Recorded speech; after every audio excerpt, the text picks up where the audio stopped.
This is real talk radio. This is real talk. High Praise Ministries presents real talk. This is real talk radio. This is real talk. High Praise Ministries presents real talk.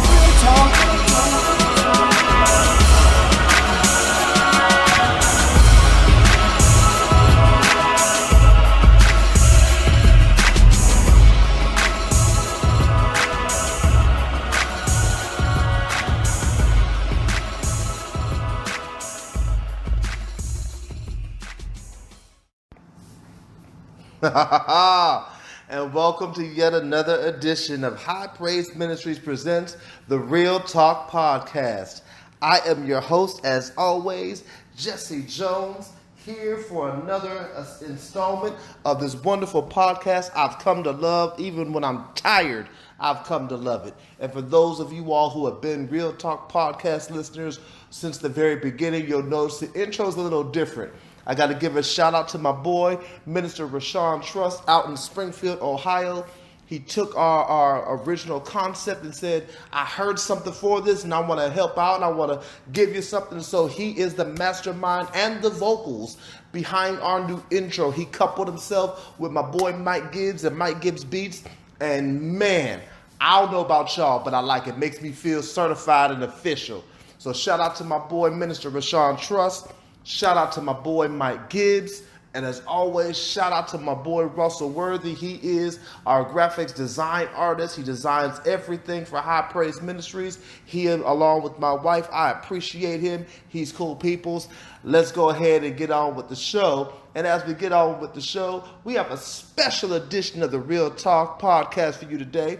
Y'all notice I didn't give a shout out to my queen, and that is because she is here, but she's not here in the capacity of a co-host today. She is here in the capacity of our guest, our first official guest here at Real Talk Podcast. We're going to do a sit-down interview with the woman behind the man, and really I hate that type of statement because she's not just behind the man, she's just the woman.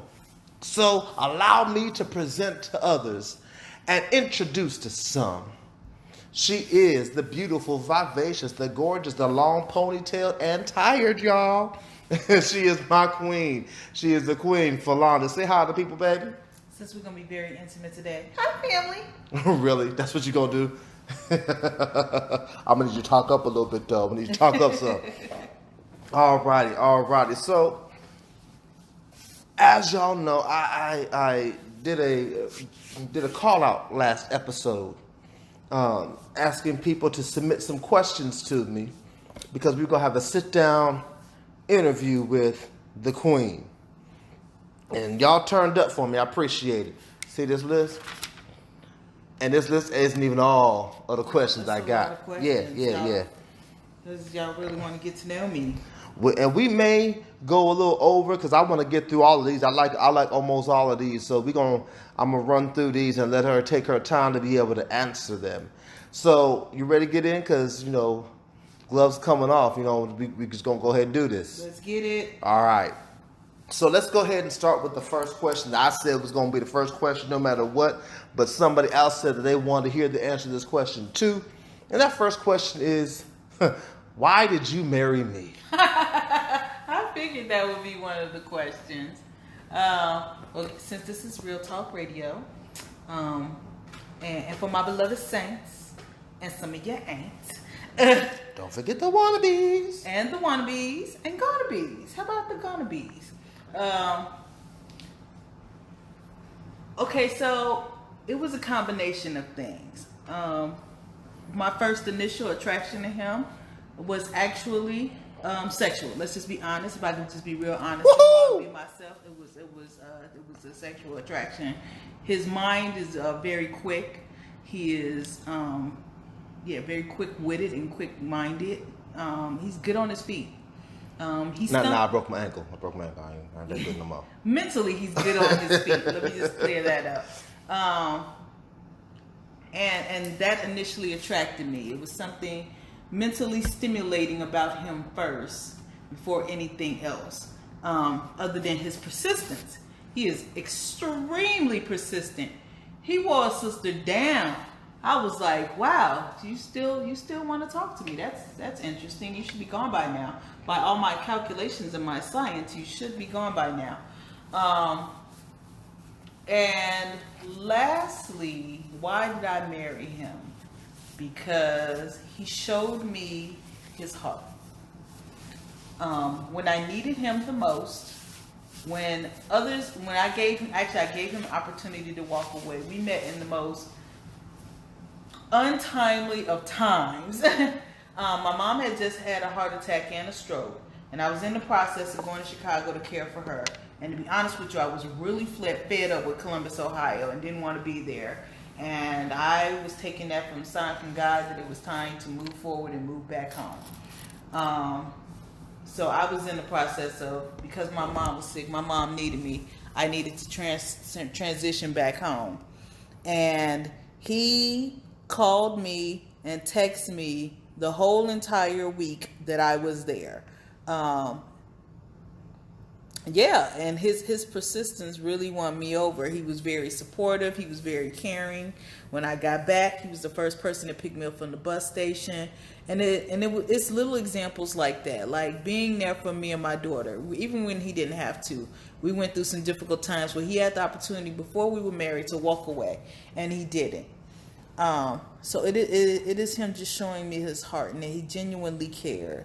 And that put him above any of my other past fiancés, that he genuinely cared for me.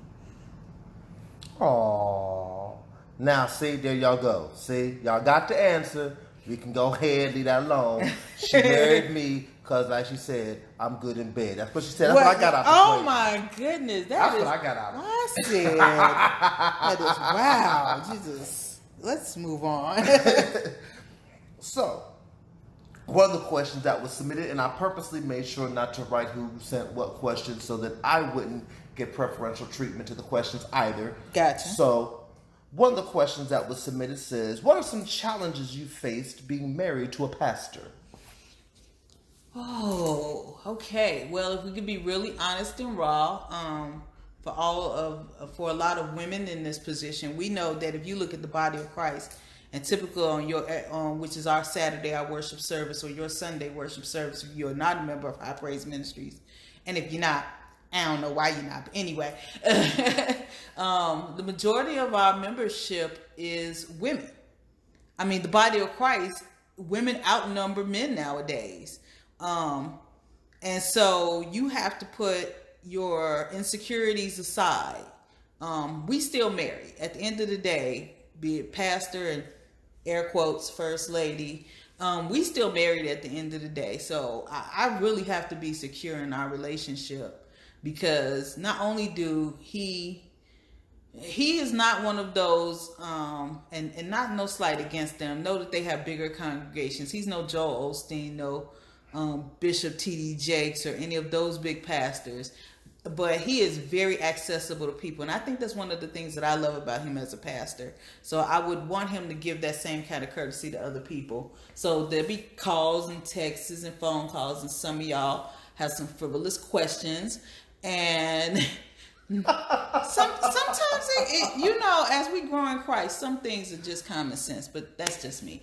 But I have to share him. So that could be kind of difficult at times. I am not your traditional first lady. I am not looking forward to sitting up on your big chairs and in the middle of service with my big fancy hat, even though I do enjoy a good big hat.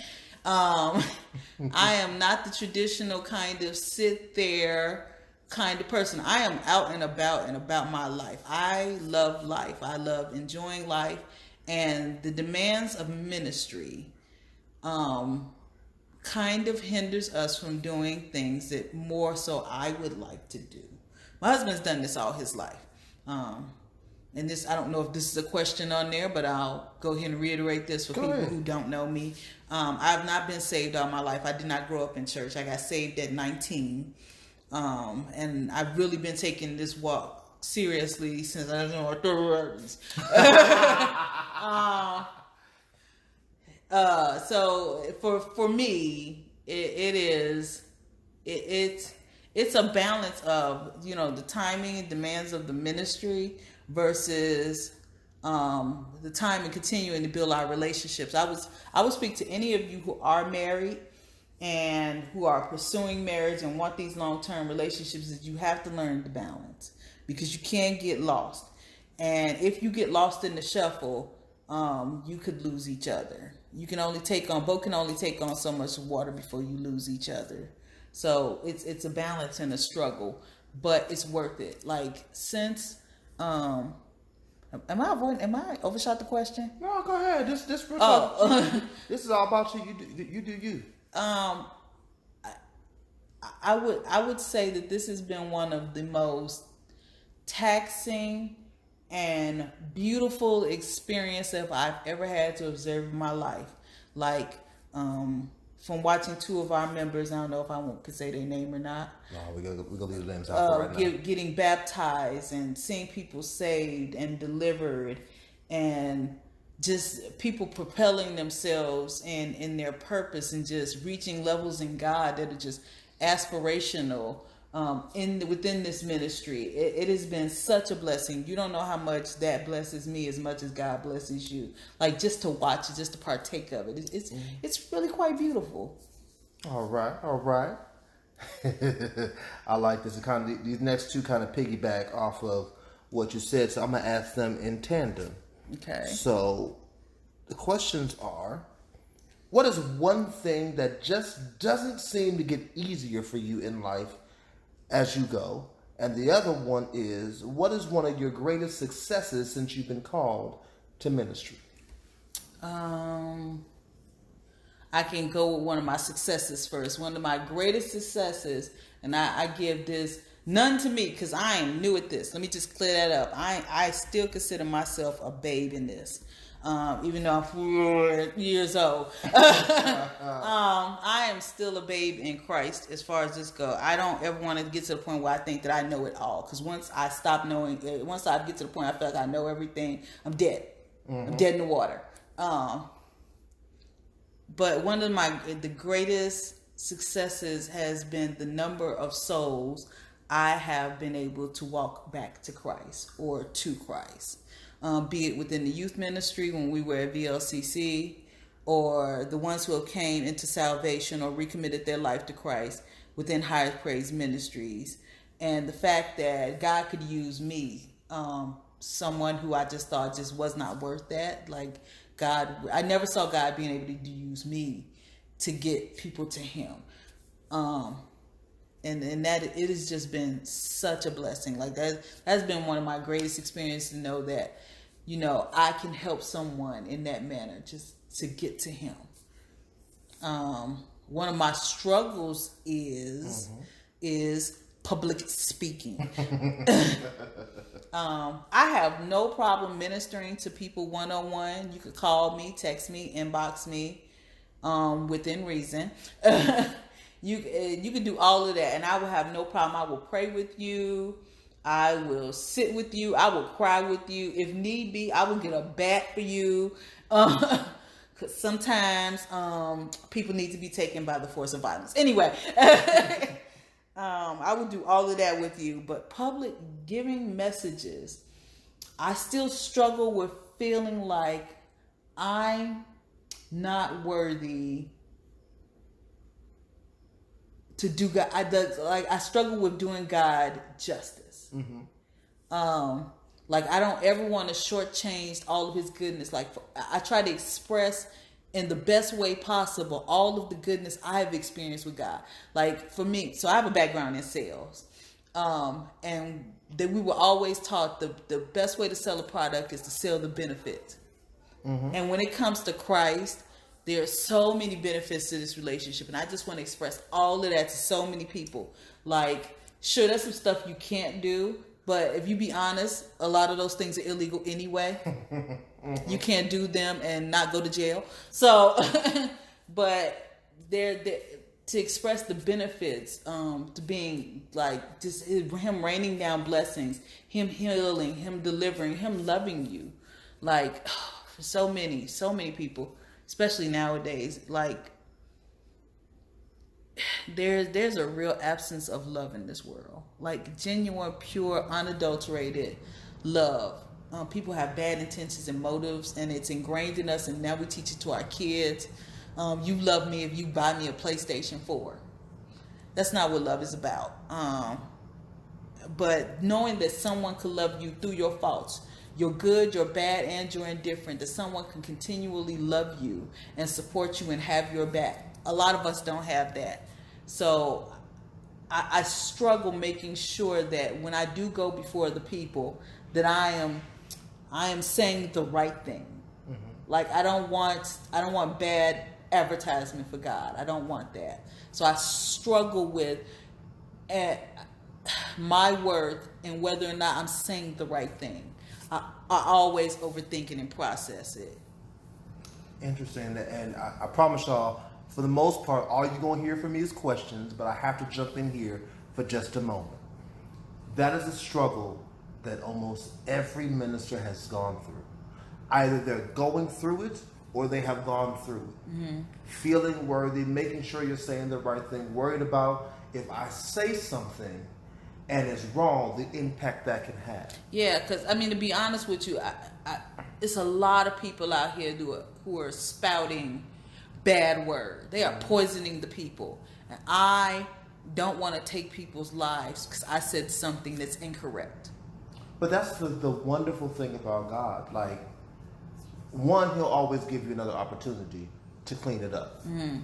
You saw that today. In today's in service today, because we're taping this on Saturday today, I had to apologize to the people because last week I made a statement that was incorrect. It wasn't really anything big that would have messed people up necessarily, but it was still the fact that it was a statement that was incorrect that needed to be corrected.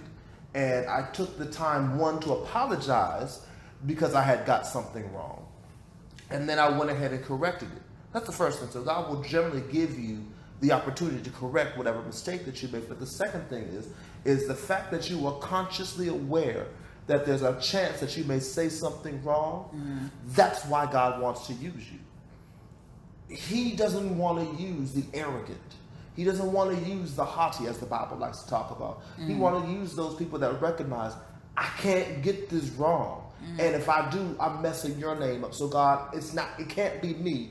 It has to be you. Mm-hmm. And as long as you keep that mentality, God got your back. I can promise you that. 38 years of this, I promise you, he got your back. I want to move away from church for just a second. Okay. Because there's a question, there's two of them sitting on here. I don't know if I want to ask them back to back, but I love these two questions in particular. I know I'm going to hit one now. That, man, when I read them, and I know who they're sent by because I know the question. But I saw, like, oh, man, I got to hit that. And this is something that I can't answer. This is one of the reasons I love it. Like, a lot of these other things I probably could answer, whether about myself or for you. Mm-hmm. Can't answer this one. So let's start with this one. Okay.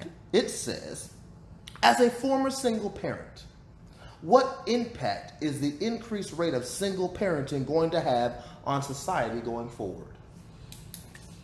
Ooh. Yeah, told you. Ooh, that's a deep one. Okay. I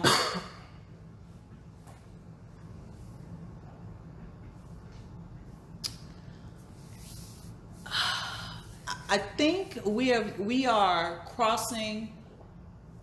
Okay, so I know statistically, yes, there it is. You just found out one word.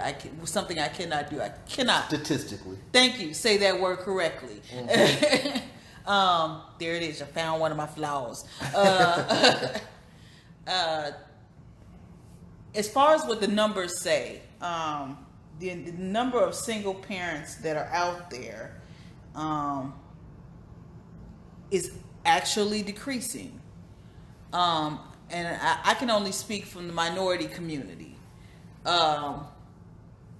It's actually decreasing because I think we've hit a shift where so many of us. So I was raised by a single parent.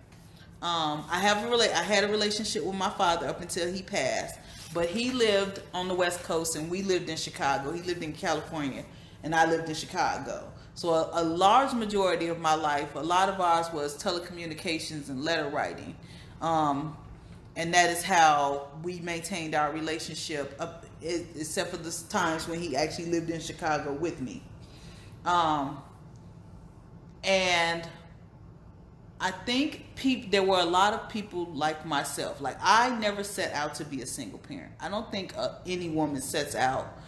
Okay, with an exception of a set of business women who want to have it all. They want to have children and they want their careers to flourish, and so they get artificially inseminated. Because look, we only got so many years that we can procreate. So aside from that said, I don't think there's any women that set out to be single parents. And I think we're taking a turn as a society because for those of us who have been raised by single parents, and we're starting to learn from the mistakes of our past. Not the ones that you physically made, but the ones that you've seen made, and we're trying to do better.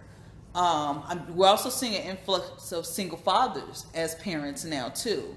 The laws still haven't caught up with that, but we're finding that there are a lot of women who can't or will not raise their children. So I think we're coming to a place where co-parenting, if you are not a married couple, co-parenting and getting along and learning that it's not about us.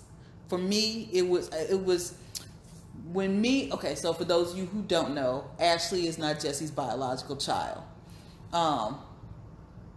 And for me, it was never about me and him being together. When I found out I was pregnant, it was about me and him raising her properly. Like, you can raise children with two loving parents and not be in the same household. Me and him were never meant to be in a long-term relationship. Aside from what he may have wanted, me and him were not equally yoked for the churchy. We were never meant to be in a long-term relationship. I knew it from the beginning. Actually, I tried to avoid having a child for him, but that's probably another story. That's a little too real for real talk.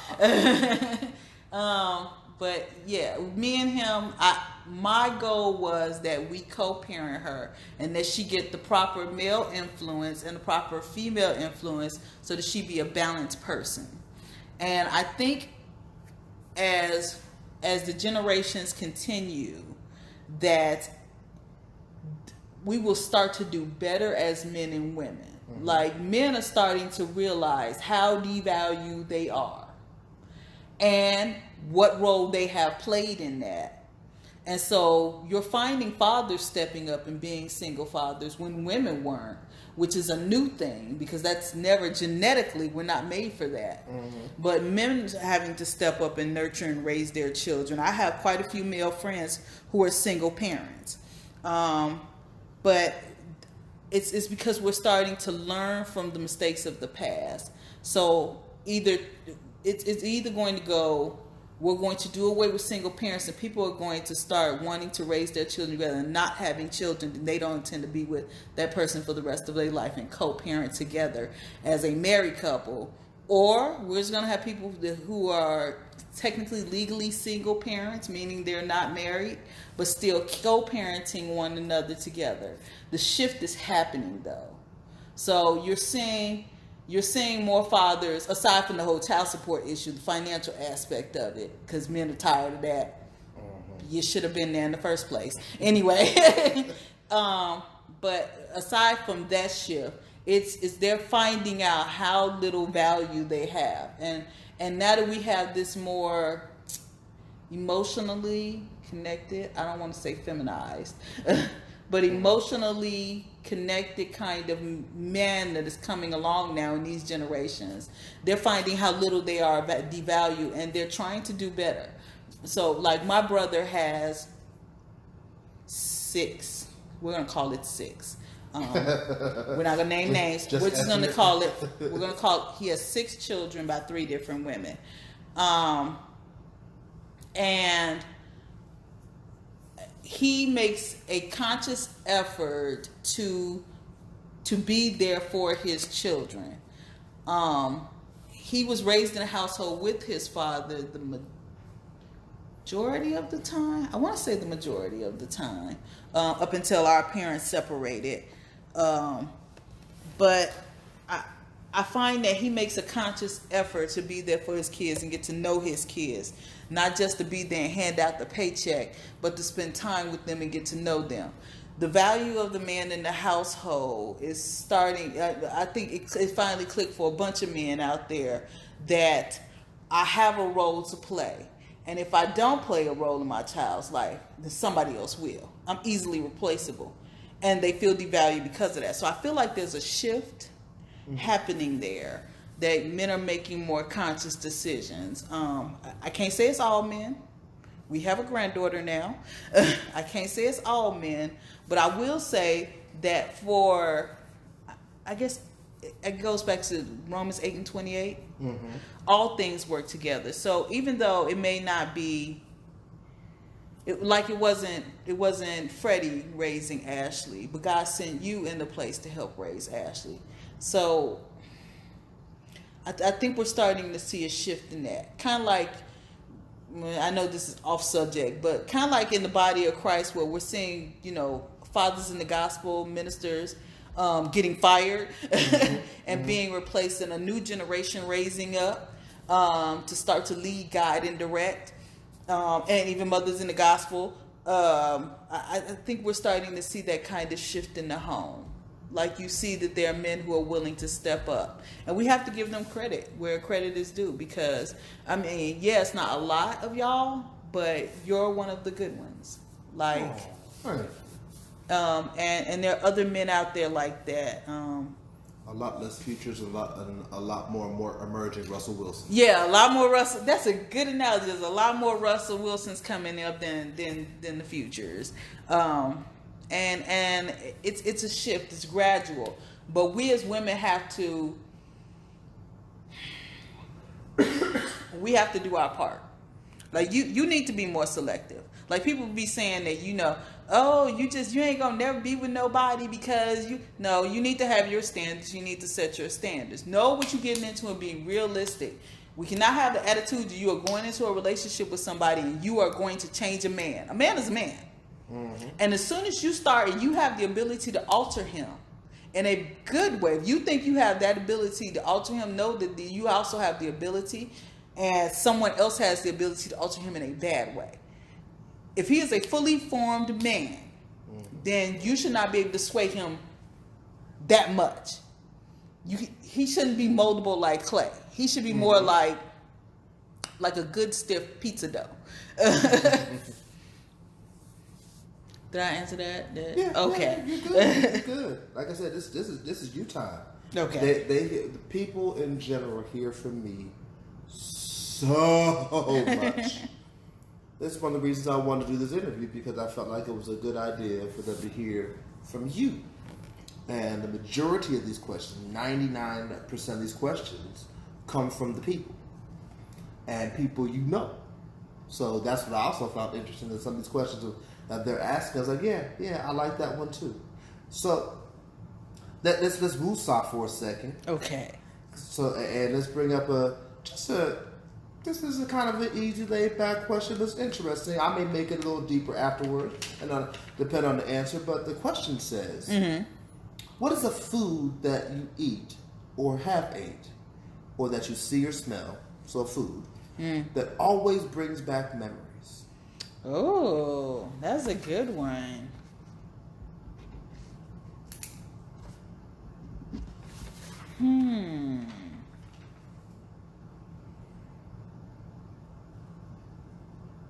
Looks like y'all stumped her. Y'all stumped her. Yeah, hold on. Okay. So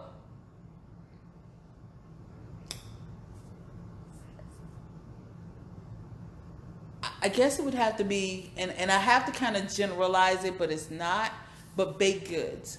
Okay. Baked goods always have memories attached to them. Like, like sweet potato pie. My grandmother, who just passed this year, last year. It was last year. Last year, my grandmother who passed last year, like watching her be in the kitchen and rolling out pie crust. Like, I'm a baker. I will even toot my own horn. I'm a phenomenal baker. I get down in the kitchen. Open up a business. Y'all help me. Y'all help me get the Falonda baked goods business off the ground. I've been trying it for years now.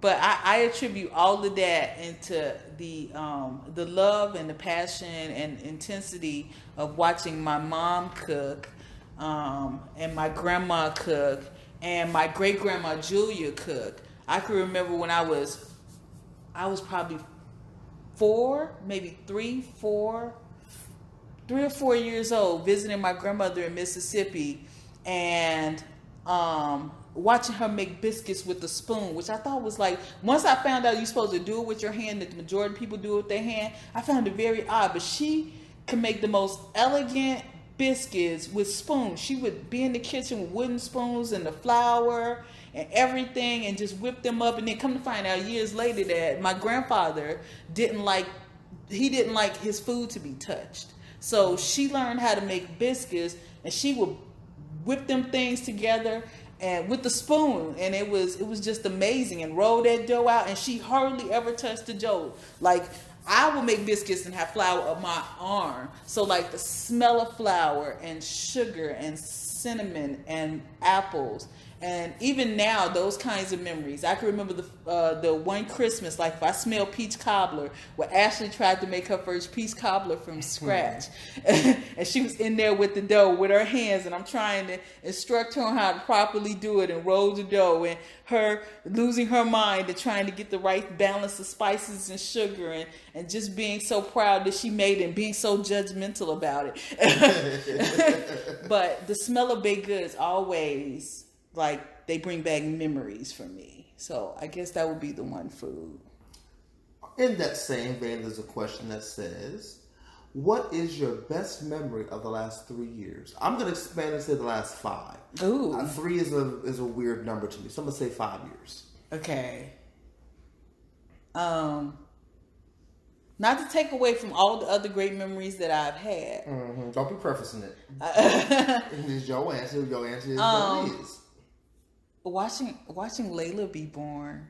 I figured that was going to be the answer. It is. Like, know that I never wanted Ashley to be in a position of being a single parent. And to be honest with you, for as long as Ashley has been babysitting kids, I didn't really think she was going to have no kids no time soon, if at all. But when she told me that I was about to be a grandma, I was freaked out and I was not ready. And when she went into full-blown labor and the whole delivery process, and watching her bring another one of us in the world, because so if you ever seen pictures of me, my mom, and Ashley look alike. If you talk to us on the phone, we actually all sound alike. So it's kind of weird. Now we brought this fourth clone into the world, because Layla looks more like me as a baby than Ashley did. Mm-hmm. Like, my mom is completely freaked out by Layla 99% of the time, because Layla looks exactly like me. But that has had to be one of my most amazing memories. I don't think I'll ever forget that. Like, that's probably more gross and gory and wonderful than me bringing Ashley into the world. Because, look, you can only see from here up. But, yeah, it is one of the most amazing things I've ever seen. Awesome. So check this out, y'all. We're gonna take a short break, and we're gonna come right back with some more of this wonderful interview segment of Get to Know the Queen, Falonda. Are you tired of church as usual? Are you looking for something different? Do you need a real, relevant word that's impactful and will reach you right where you're at? Then High Praise Ministries is the ministry for you. Come fellowship with us every Saturday at 1 p.m. here at 3466 Holcomb Bridge Road in Norcross, Georgia. Here at High Praise Ministries, we believe in bringing forth a real, raw, relevant word to reach you wherever you're at, no matter what you're going through. No judgment, no fuss. will have you in and out in an hour and a half of power-packed word and worship. So come, fellowship with us. Come see what the difference is all about. High Praise Ministries Next Level Service. We're the real raw church of purpose, and we are college for your soul.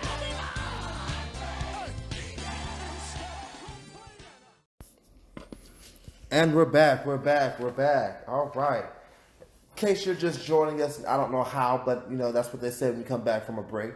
We are sitting down, or I'm sitting down here at the Real Talk Podcast, and we're having a sit-down, intimate interview with the Queen Falonda, the minister and the Queen of High Praise Ministries, the woman behind the man, although I hate that statement, but that's what they like to say. But she's more than just that, and it's a good opportunity to get to know her. And if you missed the first portion of this, you missed some interesting nuggets and some tidbits to know and to grow with and to learn about this wonderful, dynamic woman whom I love. So let's keep on going. Let's get back to church, because we started off with some churchy questions, got away from them, even though you still is churchy. So Sorry. no, that's you. That's you now. Now you can never say you ain't churchy. You always try to say you ain't, but you is. Let's do this. Aside from ministry, what is a true area of struggle for you in your Christian walk?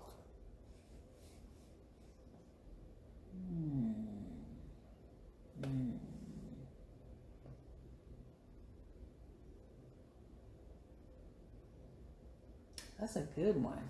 I know, it's why I asked it. It's not my question, though, but it's why I picked it.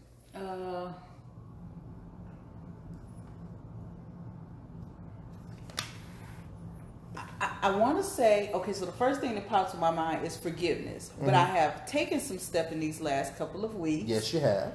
To grow in that area.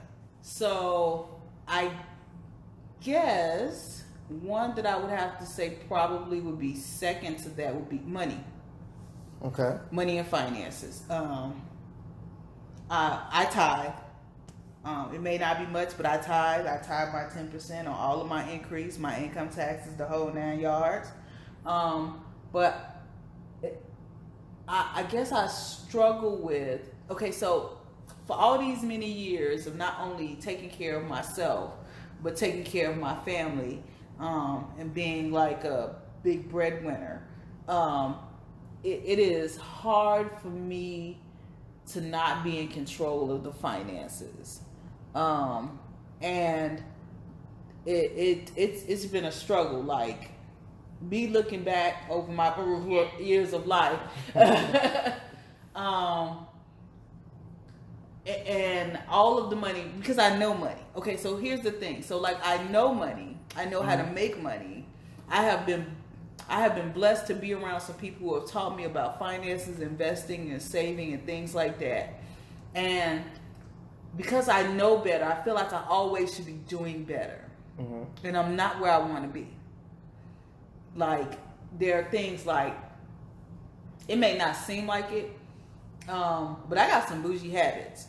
Yes, she does. Lord Jesus. I have worked. I have worked, and I feel like I deserved the nicer, finer things in life.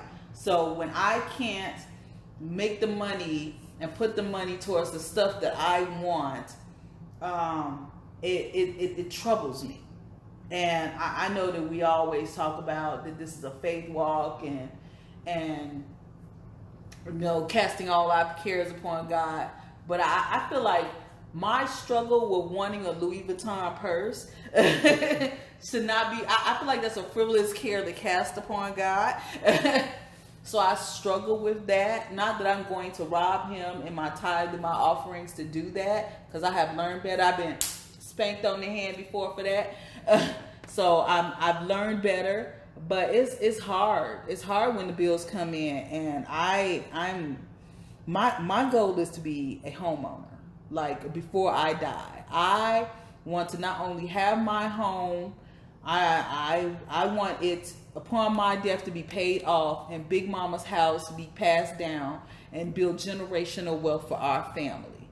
Like, I want to pass Big Mama's house on to Ashley, and Ashley passing on to Layla, and Layla passing on to her grandchild.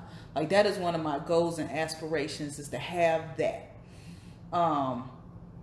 to build generational wealth. You know, coming from a long line of people who have been renters and throwing away money, because renting is throwing away money to me, because you don't ever possess the land. It's never yours.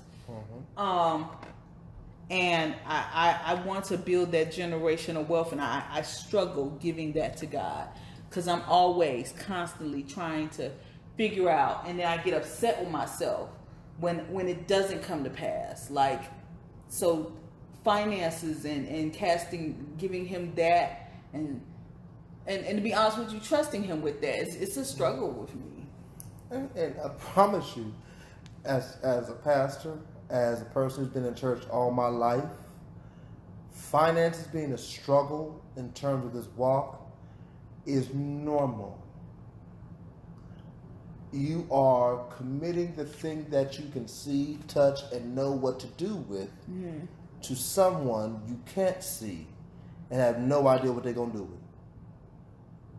So I get that. There's nothing wrong with that struggle, especially since you recognize it.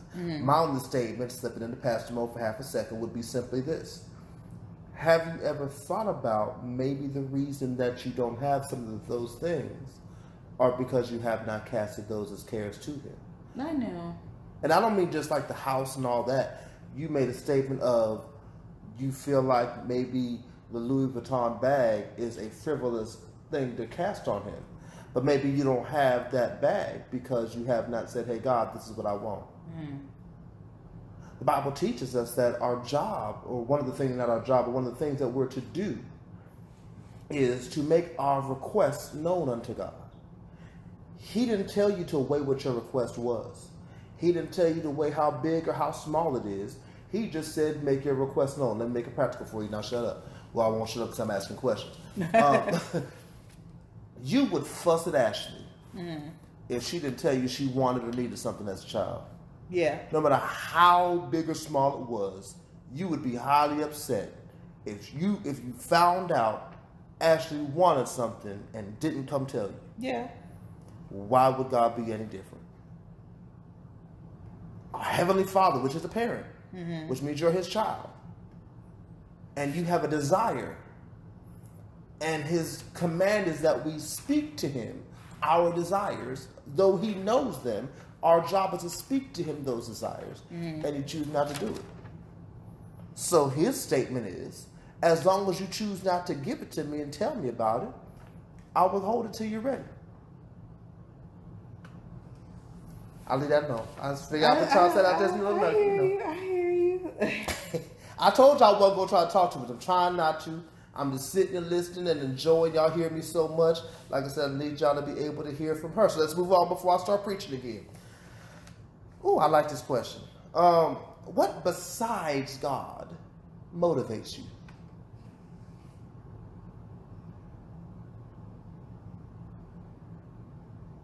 My family.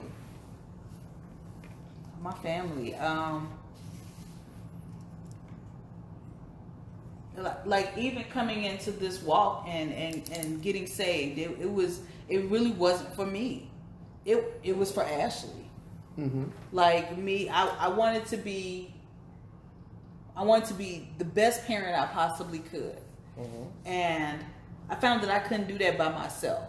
Not that I was ever physically by myself, but it took a lot. It took a lot being a single parent.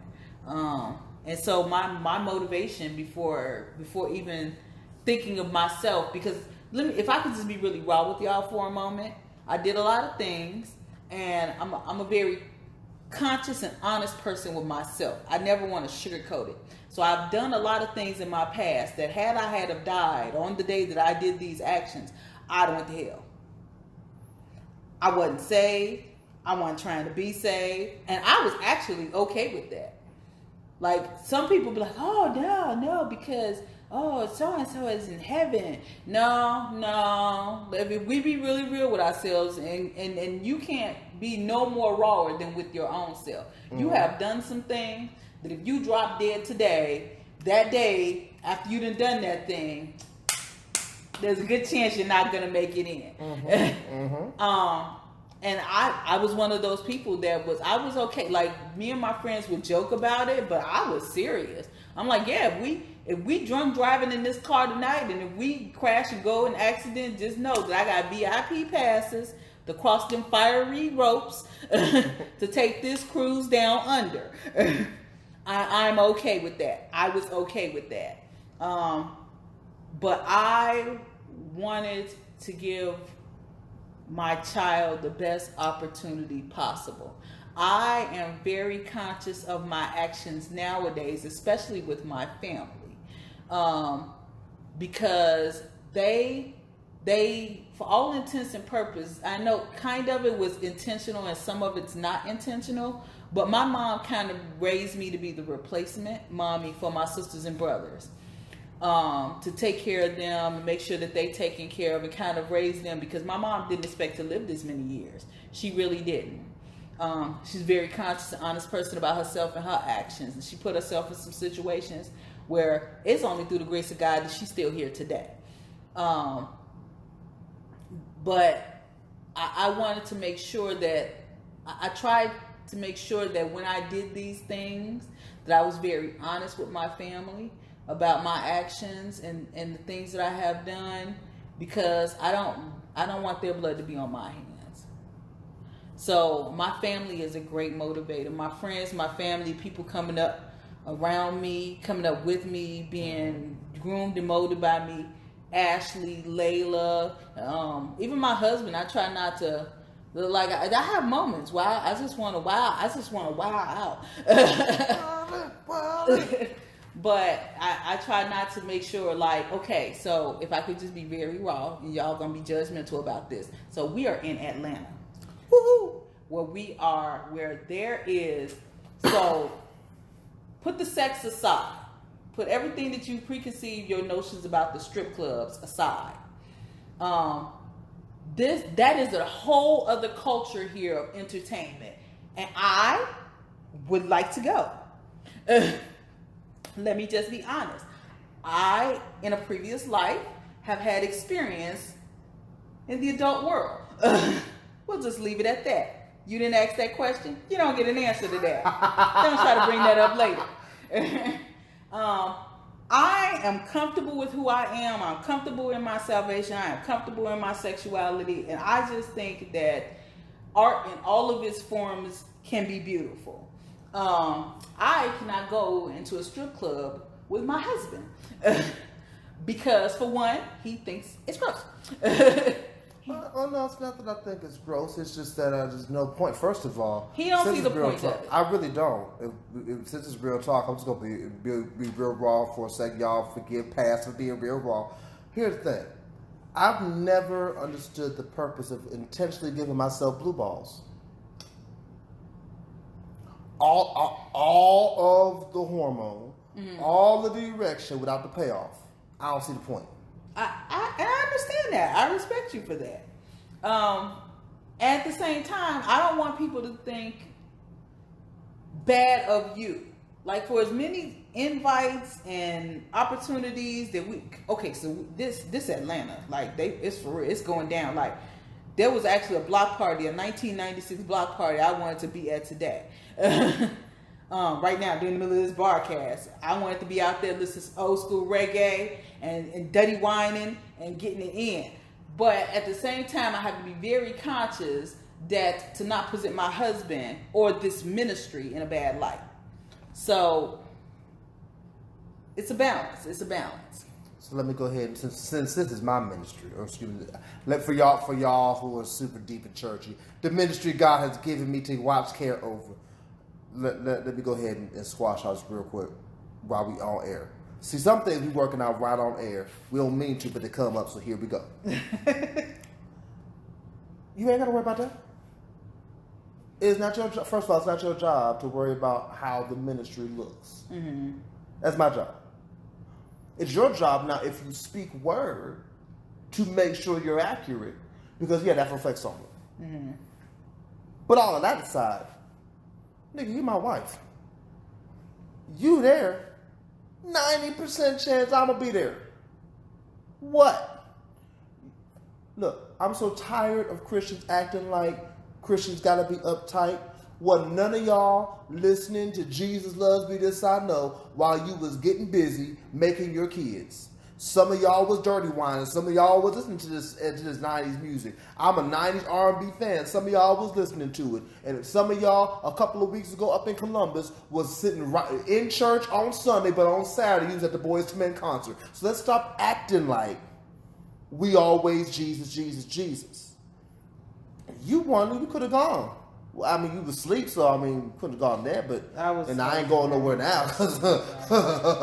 But prior to, we could have gone. I don't really care what folks say about me at this point. I'm so far past that. We gonna do what we do. You wanna hear the word that God that He's put in me to give to you?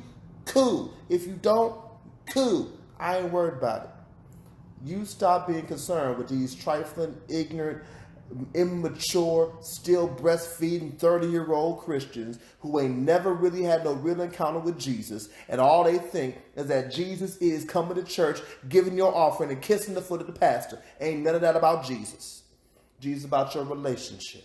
Jesus about how you spend your time with Him. How do you know you not being there may free somebody up to say, well, maybe I can be a Christian, because I saw Minister Falonda down there and she was still able to have fun, and I struggle with my ability to be able to have fun and still be saved. How do you know you may not be there and somebody tap you on the shoulder and say, there's something different about you, will you pray with me? Because you've had that happen now in Kroger and said, well, people just come up. Yeah. So to box yourself off because of people is crazy. Stop that. Stop that. Ow. So we're gonna move on. Hey, look. I still do correction. See, for some of y'all who don't think I correct my wife as a pastor, I sure do. She get up worse than anybody else. So, I like this one. I'm gonna take a deep breath for this one. Cause it's not a deep question, but it's gonna be a hard question. Because it's hard for almost anybody to answer. Okay. What do you feel is your purpose? And no, that did not come from me. Ooh. So, okay, I struggle with that. Most people do.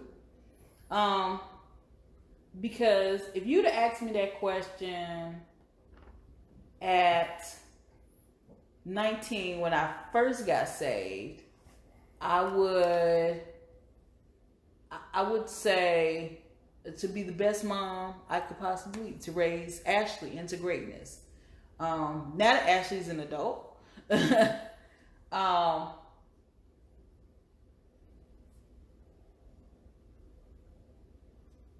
don't know. I'm still looking into that. I think as we go through the different cycles of our life, that it changes and it evolves. And right now, I'm trying to find that. So if I could just be honest, I'm trying to find out what's my next step. And I love that because more people than you know are in that same position, and for them to hear you say it has just blessed so many. In my mind's eye, somebody is trying to fight off tears right now because, oh my God, somebody understands how I feel.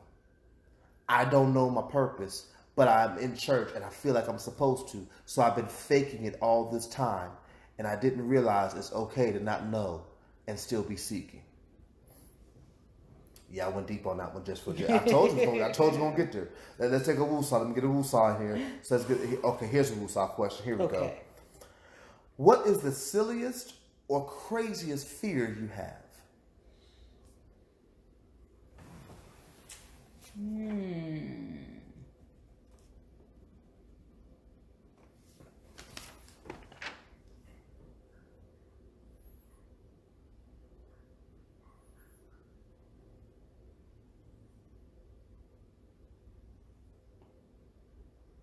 That I'm not good enough. That is a silly fear. It is. Like, I always feel like, okay, so my personal motto is, when you know better, you're required to do better. So, like, I know a lot. my mind is so infinite. I don't want to say that I'm smarter than the average person. You are. But my mind goes beyond the inside of the box thinking. So, and I've had so many great opportunities and experience that I know more than I'm allowed to use, or I feel comfortable with using. So I always feel like that, especially as we have gotten older, we're now heading up to 9 years of marriage. Like, I'm not pretty enough, or I'm not attractive enough. You crazy. You said it. Or, that, the next chick can come around with pretty guys like me. Because my husband's not a typical TNA kind of man. He's an eyes and smile kind of guy. And he, like I said, he's charismatic. Once you get to know him, he is very persuasive. Wow. I know you meant that a good way, but that sounds so horrible. No. I mean, okay, so being real, like you not like the most attractive man I ever met. Not at all. With. Not at like, all. I have dated models and athletes and VPs and CEOs and lawyers and doctors, and I've ran the gamut from the light bright to the white. The only one I never captured was an Asian. That's another story. You didn't ask the question. You don't get to know. But Dang, I'm going to put that one question in. Never mind. Go ahead. But yeah, I've been with a wide variety of men, very attractive men, and I like, sometimes I feel like I'm replaceable. Like, you could find another churchier, motivated, younger, prettier me. You crazy. It's crazy. You're showing off crazy fear. Yeah. No, but it's you ask the question, you get the answer. I feel like I like listening to Ashley and talking about raising Layla. I feel like, man, like I missed the mark on a whole lot of things with her. I feel like I was a great parent, but then as she gets older and I listen to her parent, I'm like, ooh, I may have dropped the ball on that. Maybe I wasn't as good a mom as I thought I was. So I struggle with, did I maximize my potential? Am I maxing my potential now? Like, yeah, I could easily go back into a workout routine, and I know what to eat and drop the weight, and but I struggle with that. Like, I'm not maximizing my potential. When you say maximizing your potential, like you did. I know. So it is near impossible. I'm not. She gonna keep saying that, but she's 41. I'll say it for her. She's 41. She celebrated Okay, birthday that she got about a couple of weeks ago. Not even that long. A couple of weeks ago, she just hit 41. But you never. It's almost impossible to maximize your potential because you're still alive. As long as you're alive, there's more potential to hit. Yeah. So if you have not hit the space that you saw yourself or that you think that you can get to, the only thing holding you back from it is you. As far as, and I got to address this as husband, y'all better told you gonna work. I didn't know, but apparently gonna work some things out for just a minute live on air. As far as you not being attractive enough and pretty enough and good enough, and you were referring to it in my eyes, since they in my head, I'm the one who can speak best for it.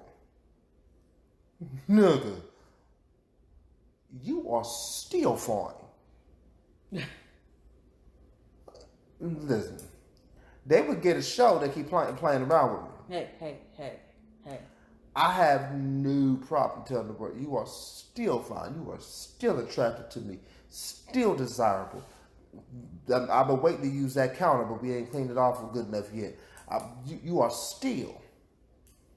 People who hear me know how I feel. But why do you think I give the intro I give when I talk about you? I don't just say those stuff just to be saying it. I'm not like these old 90-year-old church people who are scared of their wives, who feel they got to say something nice about their wife. I ain't that dude. I didn't say nothing like that about my ex-wife. I mean, I know you weren't around back then, but there's some folk who know me. They know I never introduced her like that. She was just my wife. Hey, this is my wife. I never introduced her like that. And she was cute. Now she cute, and you more than cute, and you get in the intro. Not because I'm trying to boost your ego, but because that's how I feel. I've never been a proponent of giving frivolous, flattery butt kisses. Not my style. I appreciate that. I just tell it like it is. You know me. I can't help it to just tell it like it is. It's what it is. Let's go ahead and move on before I start saying some other stuff that they ain't ready to hear. I almost started to get a little graphic in my. I started seeing a little flash in my mind. Just clean that up. Just clear that up. Let's move forward. Aside from you trying to appease me, what is your ideal vacation spot?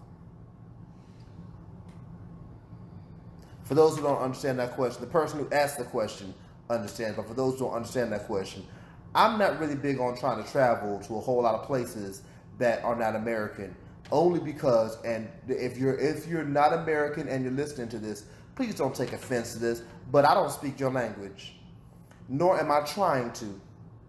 And I know me, I'm a really raw dude that can rub people the wrong way in an instant, and I am not trying to end up in nobody's foreign jail because I said the wrong thing at the wrong time to the wrong person. I can't do it. And I'm black, so Trump is not bailing me out. I am not rich and black. I'm just black. Not A$AP Rocky. I ain't A$AP Rocky. Kim Kardashian don't give a crap about me. I ain't spent 90 years in jail. None of that. So I'm just gonna be sitting in jail, and no, I can't have that. So my desire to travel to many places is very limited, and I've never really had that desire anyway. I've just never really cared. I'll go if I gotta go, but I ain't really care. But she's a traveler. She has always loved and wanted to travel here, there, and everywhere. Well, okay, so this is now our home, but this used to be one of my favorite vacation spots to come to. Like, I loved Atlanta.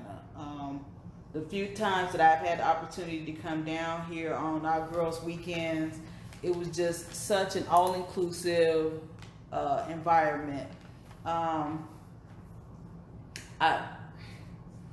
vary. Like I like trying new things. So my ideal spot would be someplace with some. My ideal vacation has to have three things. It must have some amazing food.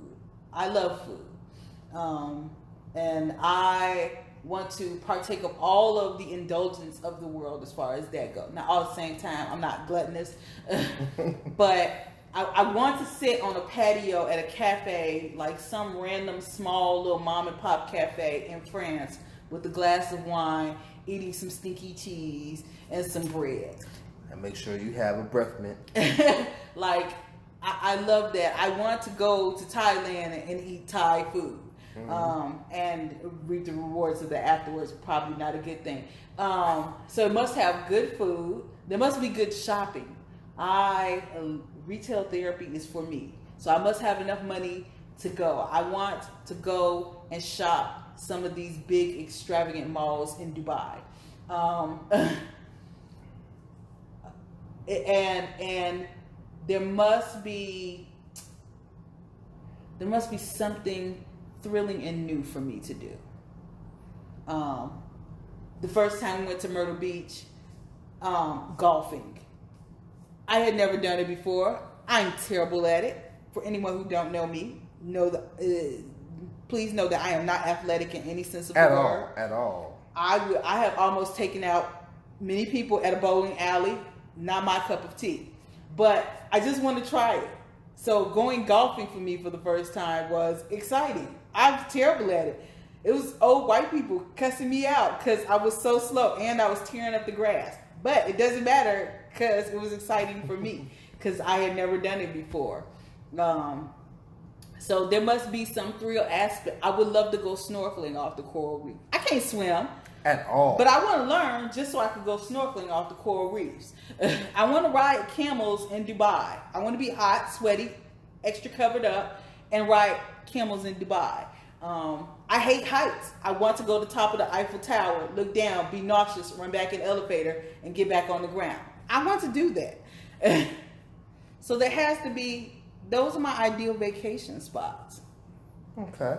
I would love it if my husband one day would go on one of these couples getaway cruises to someplace like Puerto Rico or the Bahamas or the Dominican Republic. I would So love you want that. me to be on a cruise?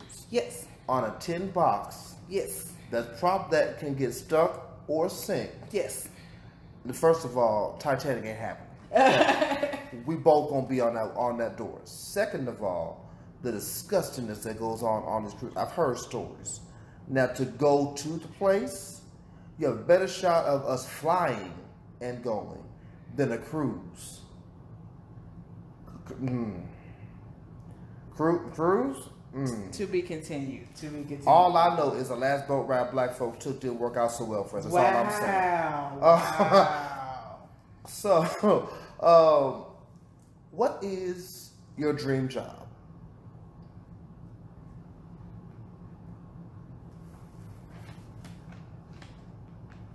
I don't know if I have a dream job anymore. If I could be honest with you. All my life growing up, I wanted to be a doctor, a pediatrician, as a matter of fact. And then I took an internship in high school working in a hospital, and that completely changed my mind. I actually have a degree in business management with a focus on small business management, actually because I wanted to open up my own adult Disneyland. Yes, shocking people, calm down. I wanted to create a place where adults can just go and play and have fun in a safe environment to explore, and I wanted to create that. And now I don't really know if I have a dream job anymore. I had a whole lot of jobs. I done retail. In my high school years, I did fast food. I've worked for a law firm. I've had a lot of jobs, and at this point, I don't know if I have a dream job anymore. Look, I just want to make money to accomplish what I want. Okay. Here's a quick one to take us into break. Okay. Or should be. Well, maybe it's not. I don't know. What are your top 3 quotes? When you know better, you're required to do better. My own personal life motto. I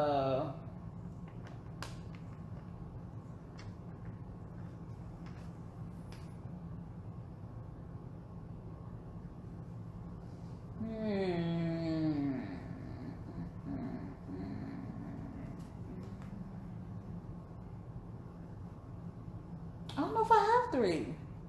Okay. Would scripture count as a quote? Sure. Psalms 23:1. The Lord is my shepherd, I lack nothing. Very calming, very soothing. It takes my mind off of all the things that, when I start to stress out about what I don't have, what I could be doing, what didn't happen, I go, for all intents and purposes, there's a moment in time. If I ain't got it, it's okay, because I'm not lacking anything. It's my reality. I guess that's about it. Okay. So check this out. We're going to head for another quick commercial break. We'll be right back after these messages with the final portion of our sit-down interview with the Queen Falonda. And we're also going to do just a little bit of real talk banter as always. So stay tuned. We'll be right back after these messages.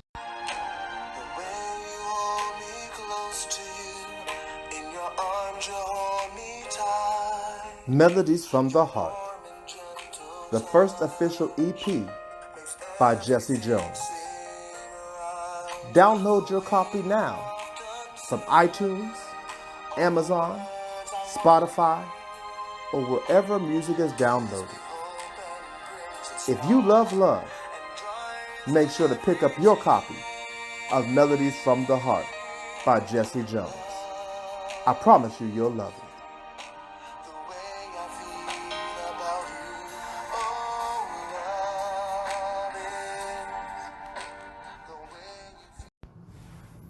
And we're back, yes. This has been a wonderful, insightful interview session with the Queen Falonda. We only got a few more questions and we're going to hit real talk banter. I purposely saved these for last. And I purposely saved this for the last segment because if I am correct, these may take a little minute.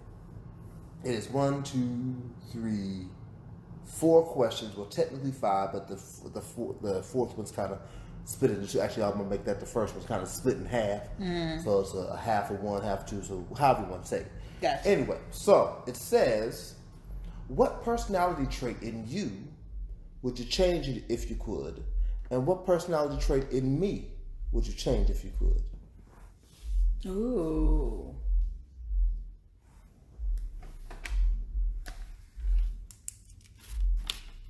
What personality trait in me would I change if I could?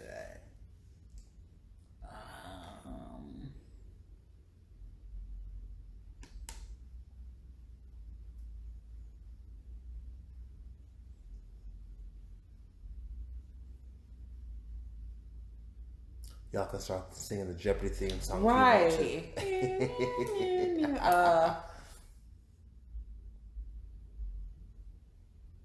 I don't know. Okay, so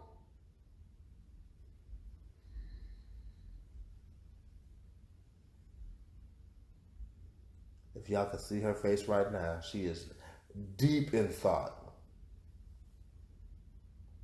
This is why I say these for the last segment. I guess if I could take on one personality trait, if I could change in me, it is, I know this may be shocking for some of y'all,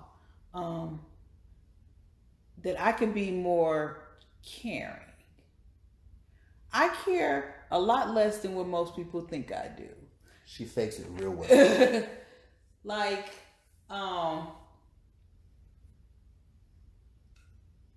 it is a part of one of my biggest pet peeves is wasting my time. Mm-hmm. So, and even my daughter has showed me that, like, I don't know where she got it from, because she definitely, that one she got from me. Like, she is so forgiving and will give people second chances because she cares. And I will not do that. Like, you only, look, a lot of y'all don't even know that we are not as close in relationship or not having a relationship, or I don't communicate with you because I no longer care. Some of y'all right now are, oh my God, is that me? Is that me? Right. It might be. It might be. Like, you'll never know. And then, because I don't like to waste my time. I hate to repeat myself. And if a person isn't progressing, if you come to me with a situation and then you turn around and go right back into that situation, I'm done with you. So when I say caring, I mean stuff like that. Like seriously, it took me a long, it really took a move of God. And I cannot tell you, we're going to put aside that Jesse is my husband for a moment. It took really my husband preaching this message that he preached Sunday before last? Couple of Sundays ago. The walls are falling. Okay, yeah. And at Victorious Life Christian Center, about the walls coming down, for it to really get me to the point where I could forgive someone and actually get past. I am a kind of person, and this is something probably that I need to work on, probably not. Maybe not. Once I'm done with you, I'm really done with you. And once you are on my I'm through with you list, I really don't care what happens to you. And I mean that from the bottom of the sole of my feet. When I'm done, I'm done. And someone had wronged me. I felt, let me say I felt. And I was willing to put hands on this person because of the act that they committed, because it hurt me that deeply. And as a matter of fact, I was going to blow the whole situation up because I was angry. God has done a tremendous work in me, because I was a very mean and vengeful person. And I mean that with all the venom that you hear in that statement. I was I'm gonna get you before you get me, and if you do get one up on me, trust to believe somebody has to bleed afterward, kind of person. And if I could change one thing, it would God softening my heart, and He's slowly but surely doing that, because the message that Pastor Jesse, and some of y'all are going to get really excited when you hear me say that, the message that Pastor Jesse preached about the walls coming down, us bringing down these walls because we're blocking the blessings on our own side, like really touched me in a way that I had to go back to the person. I had to connect with them through somebody else in order to get to them, because I had completely erased them from my life. As a matter of fact, not only did I erase from my life, but I had it out with anybody who said that they was in contact with this person. Facts. And I had to go to that person, and I aired it all out. Like, I told him, I was like, you don't even know, your life was in danger the whole time, that whole weekend I spent in the house with you. Your life was in danger, because at any moment I was ready to snap.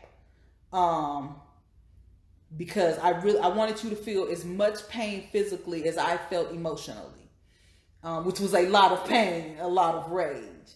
And I had to go back to that person. I had to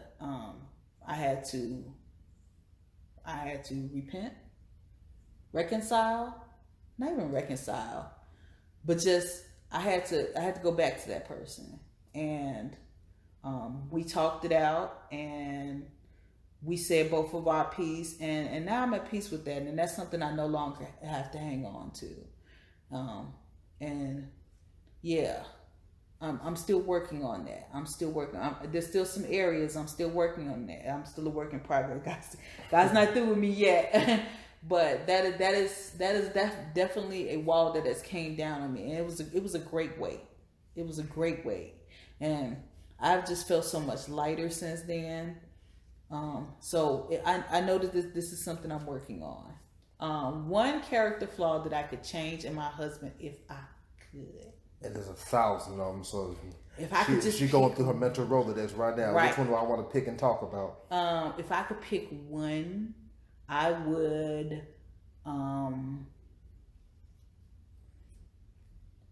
I would make him more open, like his mind be as open as I am to things and situations. And I know because of who he is and why this thing is in place, because of who he is and the gifts that God has given him, which can be a blessing and a curse. I know that he cannot be as open as me. But if I could, I would change that. Like there are things that I want and desire from my partner that I just really have to let go of, because it's just not going to happen. But if there was one thing I could change, it would be that. Okay.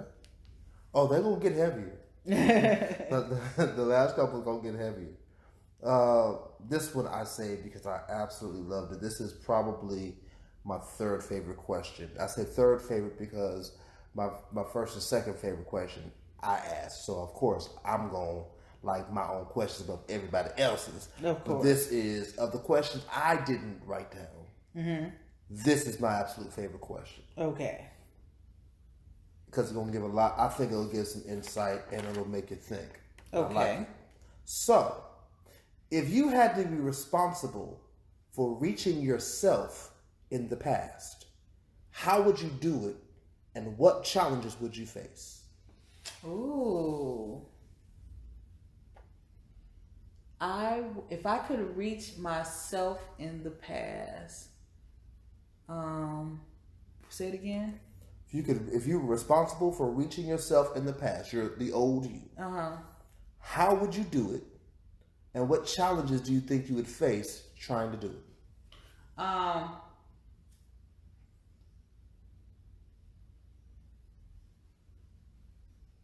If I could reach myself in the past, if I had to,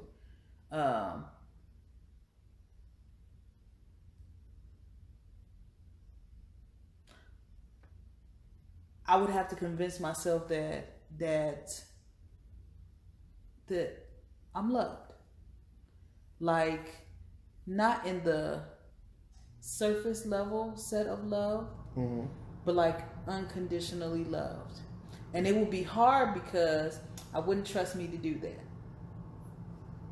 I would, because the old me would be looking at the motive behind me coming at me like that. Like, I didn't trust people. I still struggle with trusting people today. I think that I'm at a place where I don't care enough. that is my deflection from that. I don't really care what you think or how you feel.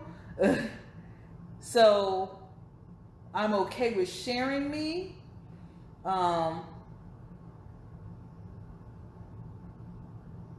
But the first thing I would do is I would hug myself. I would hug myself.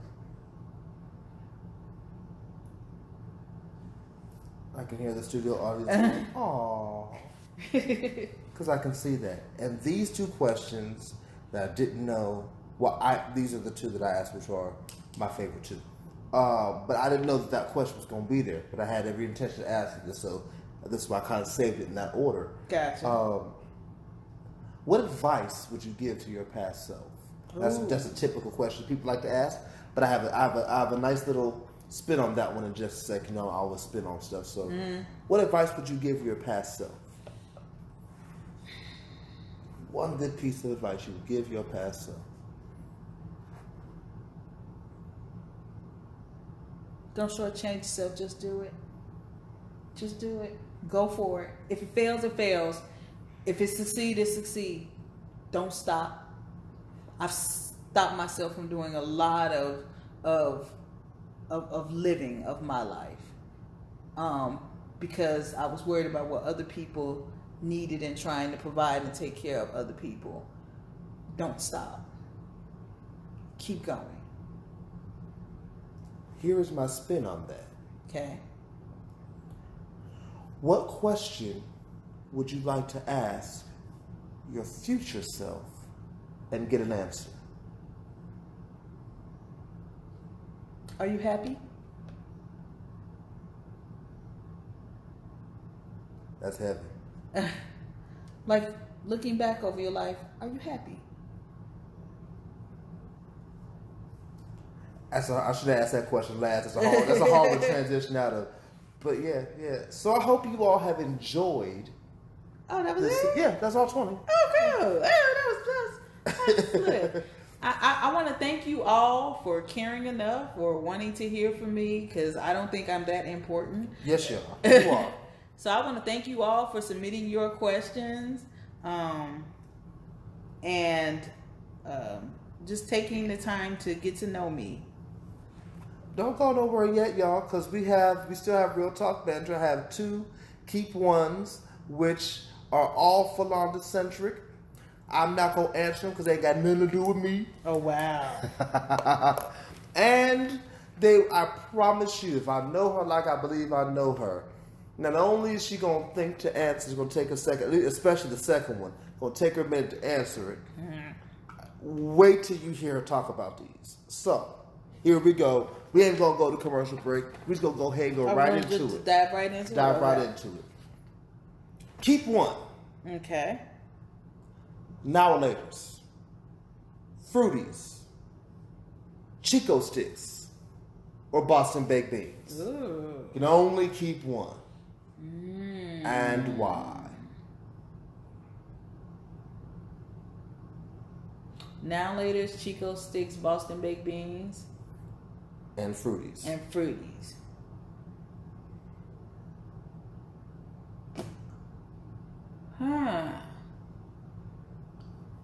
Okay, so I really don't eat Boston baked beans anymore, nor Chico sticks, because I'm old, and the only crunching I want to do is on some ice nowadays. Let me just be honest with you.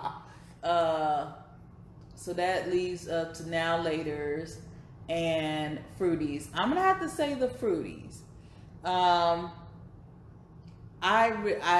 last pack of now laters I had was probably 4 or 5 years ago. Oh, that's so sad. It is. I had it in there's something about the texture in my older age that it's okay. Like for me, sweets are getting too sweet.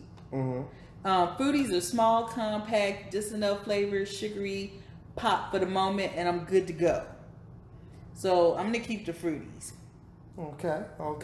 I can live with you keeping fruities. I'm okay with that. As long as I ain't Chico 6 or Boston Baked Beans, I can't stand neither one of them nasty things. It wasn't about you. That's why I said I ain't got nothing to do with this.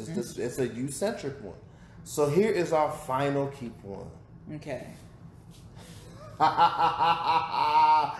Ooh, you ain't gonna like this one. Are you ready? Okay. You can only keep one. Okay. Harold's Chicken, Garrett's Popcorn, Giordano's, or your favorite Italian sausage Chicago style place. I couldn't find which one you like, and I know you love Chicago Italian sausage, so I just said your favorite place. I can only keep one of those. And not only can you only keep one, but whichever one you get rid of, they going for everybody. Oh no. Okay. Harold's Chicken, Garrett's Popcorn, Giordano's, or your favorite Italian sausage place. Oh. The little hometown Chicago question for you.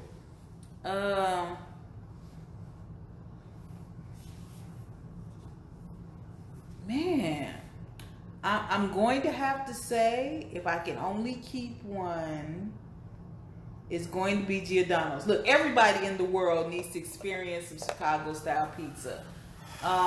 Since we have been down here, that is the only thing that I have not found yet is my Chicago style pizza place. I've had Harold's and JJ's Fish, Garrett's Popcorn. I'm not like a huge popcorn eater anymore. So I can, and it actually it's over in Lenox Mall, so I can get that anytime. I actually know where it is. And caramel and cheese mix, this is Chicago style. You got that those two put together. It needs to be put together in a well balanced bag. But yeah, I can only keep one. I need the whole world to experience a deep dish, truly deep dish, Chicago style pizza that you cannot pick up with. You need a knife and a fork to eat it, and a good, nice, good beer. A light beer with good, light flavored hops in it. Like that, yeah. If y'all can see her right now, I'm sorry, my eyes rolling back in my head right now just thinking about it. She just did the Homer Simpson, y'all. Y'all just missed yeah, it. a little drool. Yeah, sorry. But yeah, if I could say one, because I think even if you don't like it, even if you're a vegetarian, just go get the cheese one. But really, you need to get a sausage and pepperoni mix. It really needs to be that. But the thickness of the crust and the cheese, and when you lift it, like cheese should string on for all eternity, that it looked like just the beautifulest cheesy spider web in the world. It should be hot, and it should be deep, and it should be fresh. It took about 45 minutes to an hour to cook because it's so big and so deep. You shouldn't get beyond 2 slices unless you like really, really gluttonous.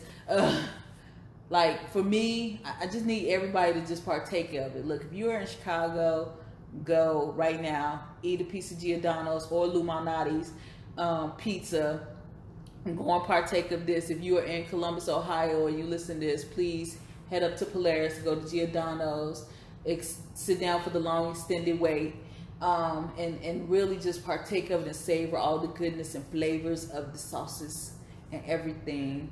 You need this in your life. At least experience it one time. Now, do I recommend you eat this on a regular basis? No, because your heart probably stopped. Wow. But yes, you must at least in your lifetime experience Chicago style pizza. It's truly just a beautiful experience. I'm hungry now. Thanks. My eyes are rolled in the back of my head. I'm just thinking about it. A little moist in the mouth. It's not pleasant, but that one right there.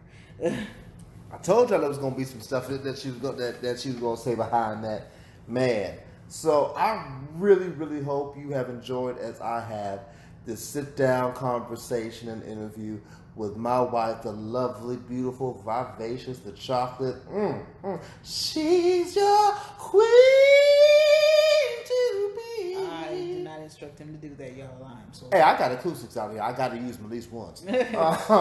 But we hope you have enjoyed it. This has been a wonderful podcast, a wonderful interview session. So check this out. What's good for the goose is good for the gander. I was going to hold off, but here's what we're going to do. So next week, we will do a sit-down interview with yours truly. So here's what we're going to do.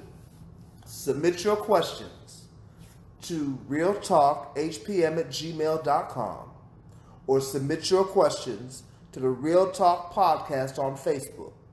Either or. You can either comment on the link that's going to be there that lets people hear this podcast. You can post on the Real Talk Podcast Facebook page, or you can email us at realtalkhpm@gmail.com.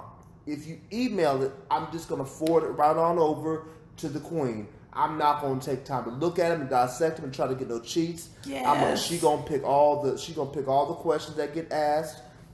She gonna set up the keep ones or however she wants to do Real Talk banner. She gonna be in charge next week, with the exception of the open. I'm gonna do the open still because that's what I do.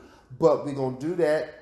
And I feel like it was good for the goose is good for the gander. So let's fire them out. Let's get real, people. Let's dive into his psyche.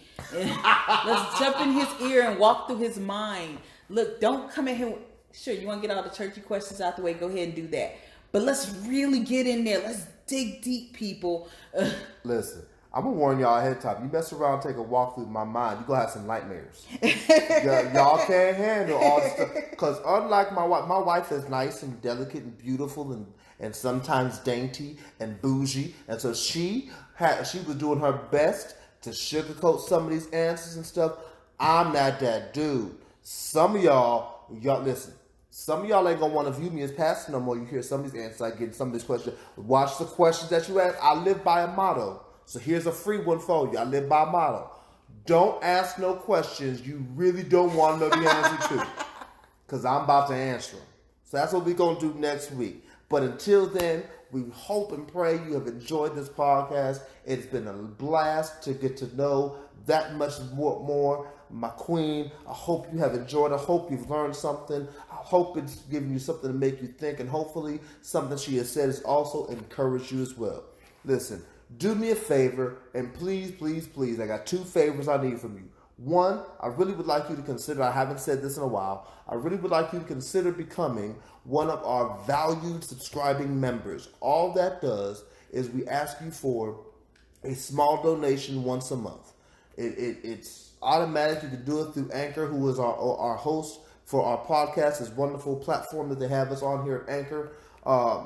They're just small increments. I can't think of the levels off the top of my head right now, but they're real small levels, just once a month. What that's going to do is going to help us build this podcast that much the more. There's some things I have envisioned to do. This type of stuff I love doing, and I want to do it big.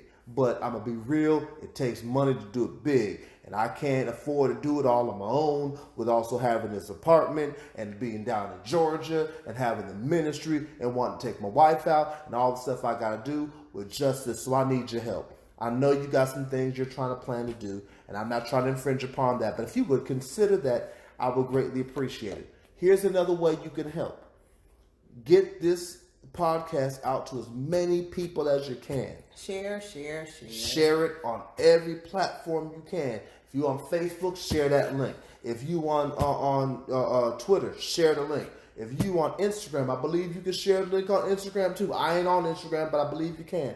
Let people know about this podcast and draw attention to it, because the more listeners that I get, the more sponsorships I can get. You hear the commercial for Anchor, and I've given you a commercial for High Praise Ministries Next Level Service. And there's also the commercial for Melodies from the Heart, which is my CD that I have out. But I want to get some real sponsors as well, and they have their eyes on how many listeners we have each week. So if you would not mind, please, ma'am, please, sir, Get this podcast out there. Share, share, share, share, share. I'd so greatly appreciate it.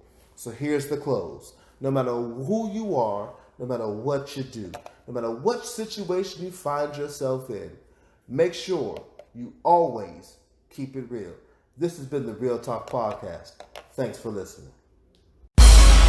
This is Real Talk Radio. This is Real Talk. High Praise Ministries presents Real Talk. This is Real Talk Radio. This is Real Talk. High Praise Ministries presents Real Talk.